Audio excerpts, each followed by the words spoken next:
रूपार सहर कटक।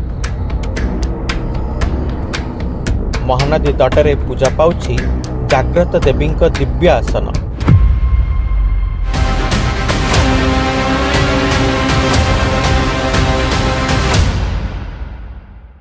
जेउठारे प्रति सकाळे घंटा घंटा ध्वनि रे जागी उठे भक्तिर सहर। जेउठारे मां को नाम उच्चारण रे परिवेश रे भरी जाए शुभ शक्ति और संतोष।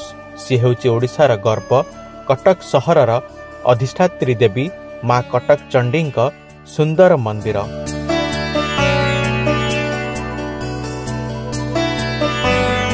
समृद्ध इतिहास, अतुट आस्था और अद्भुत शक्तिर अपूर्व संगम एही मंदिर। जेउठी मां चंडी निजे भक्तों को स्वप्न रे देखा देइथिले, से दिनठू आज पर्यंत सहर को से आशीर्वाद अवरण रे घोड़े रखिचंती।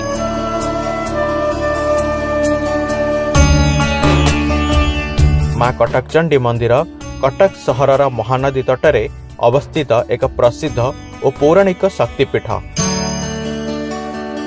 एही मंदिर रे इतिहास प्राय सप्तदश समय आरंभ होईची। से समय रे कटक सहरर महानदी और काठजोड़ी नदी मझिरे अवस्थित थिला। एकदा सेठारे जड़े धार्मिक साधु व्यक्ति लोकनाथ गोसाई जप और ध्यान रे लीन थिले। थर राति रे से स्वप्न रे देवी चंडी दर्शन पाइथिले। भूमि तले लुकायित अवस्था थिबा तांकर मूर्ति को उद्धार करिबा पूर्वक पूजा करिबा को देवी तांको निर्देश देइथिले। परदिन लोकनाथ गोसाई से स्थान को खोलिबा आरंभ कले और आश्चर्यजनक भावे भूमि तलु देवी चंडी दिव्य मूर्ति मिलिथिला। सेही दिनठू मां कटक चंडी पूजा पाठ और सेवा आरंभ होइथिला। पर राज परिवार और सहरवासी माने मिसी एही स्थान रे एक मंदिर निर्माण करिले। सेबेठू देवी को सहरर अधिष्ठात्री देवी भावे पूजा करा जाउछि।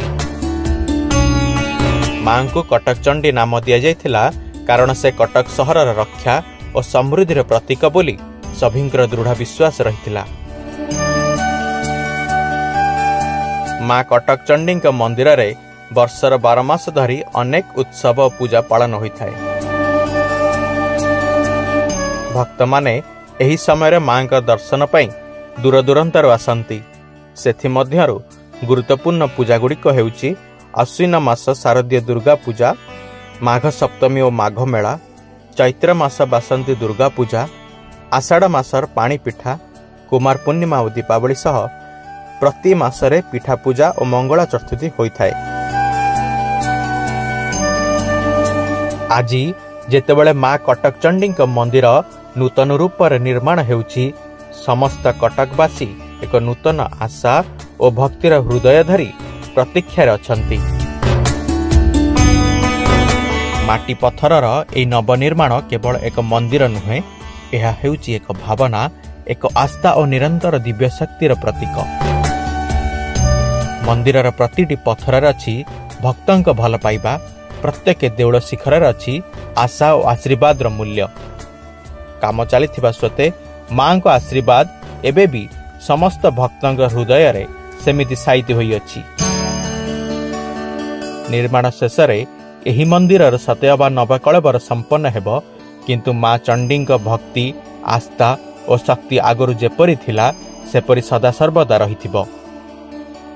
सतरे मां कटक चंडी केवल जने देवी नुहंती, से कटकवासी जीवनर आशा, सुख समृद्धि और शांतिर शाश्वत प्रतीक। मां कटक चंडी महिमा केवल मंदिर देउल बेड़ा मध्य सीमित नुहे, सी अछंती प्रत्येक कटकवासी हृदय रे, प्रत्येकटी श्वासरे और प्रत्येक आशारे। नवनिर्माणाधीन मंदिर जेपरि नुआ रूप नेउछि, सेपरि आम भक्ति और आस्था मध्य आहुरी शक्तिशाली हेउछि। मां चंडी आशीर्वाद आम समस्त उपरे थाउ। से आम सहर को सदा शांति, सुख, समृद्धि रे परिपूर्ण करुथांतु। यही मां कटक चंडी पाखरे आमर प्रार्थना। सदा भक्तिर आलोकर आलोकित हो, उज्जवल दिशुथाउ आम रूपार सहर Cuttack. Bureau report, due times Odisha.